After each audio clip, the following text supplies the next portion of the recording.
Running back David Montgomery finished as 27th among all backs in fantasy points per game.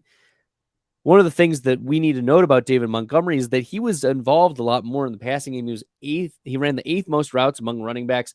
He had the third highest yards per reception, which is nice. 10th among all running backs in yards per route run as well.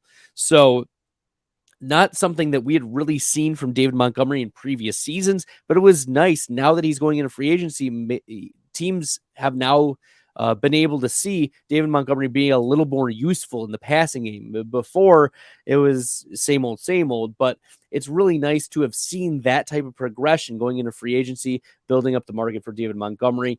He was 9th in juke rate, which was surprising to me. When you think of David Montgomery, you think, oh, he's a slow, prodding trudger.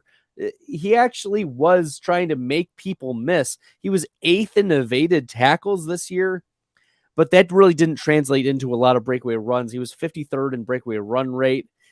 And Montgomery had a respectable 27th ranking in yards created per touch. And yeah, he's not going to be the best running back in the NFL. And I don't think he's a top 24 back, but I think he's going to sign somewhere and he's going to get 200 carries. David Montgomery is that type of running back where he's going to get 200 carries. It's going to get 4 yards a carry. He's going to get like 12 a game. He's going to sign with, I don't know, the Houston Texans. I don't know, maybe the Miami Dolphins. David Montgomery is going to end up on some team where he'll get 12 carries a game and end up with 200 carries on the season. So I think that running back 28, like fine, but you know what you're getting from David Montgomery is not a lot of ceiling. He is matchup dependent. He did at least show this past year he's able to make guys miss, which was a component of his game that was missing previously.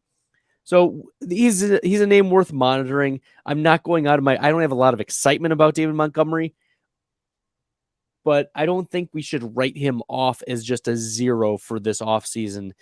He may have some nice running back 2 and running back 3 weeks throughout 2023, even if it's not on the Chicago Bears.